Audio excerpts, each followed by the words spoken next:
The Jazz Crosstar is intended by Honda to bring more of a lifestyle vibe to the Jazz Super Mini range and, like the standard model, gets a full hybrid engine. With the Crosstar, there's most of what you get with a small SUV, including a bit of extra ride height, but none of the crossover compromises you won't want to make if at heart you're still a Super Mini buyer. Thanks to a 37mm increase in ride height, the Crosstar version of this Jazz should be able to offer increased suspension travel, but any benefit is difficult to sense on the road in comparison with the standard version. Like all current Jazz models, this one comes only with one engine, the brand's MHEV powertrain. In this case, it's a 1.5 litre unit putting out 109 PS, which uses 2 electric motors and a compact lithium-ion battery pack. The combustion engine sends drive through a clever fixed-gear auto transmission, which Honda reckons is smoother and more efficient than the type of belt-driven CVT setup that the Jazz had before, and the one that Toyota uses in its hybrids. Basically, the whole setup is a downsized version of the 2-litre electrified engine used in the CR-V hybrid, and as there, you get various drive modes which the car selects for you. Most of the time at the wheel of this Honda, you'll be in hybrid drive, which combines the engine and the battery pack in the most efficient manner, while recovering electricity from deceleration and then storing it for future use. This Crosstar model is distinguished by a bespoke front and rear bumper, black garnishes around the front fog lights and a black finish for the front grille.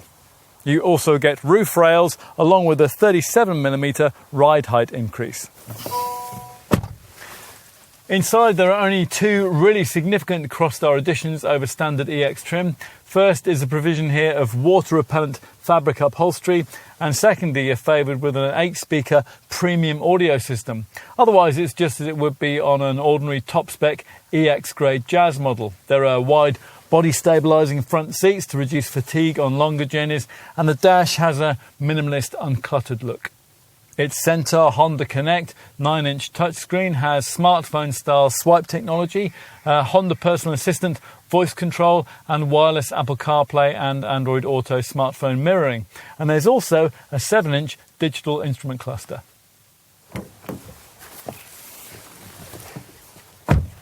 Perhaps the best news, though, is that Honda's clever magic seat design remains in the rear, giving owners the option of either folding the rear bench flat or flipping up the seat bases like that to create a taller load space.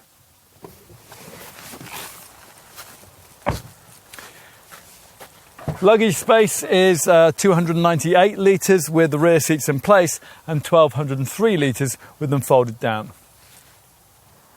Prices for this Jazz Crosstar start from just under £23,000 in the single EX spec available, which represents a premium of around £1,500 over an EX spec Jazz without the Crosstar package. You can pay a little extra for premium or premium plus paint, but otherwise there really aren't too many other options.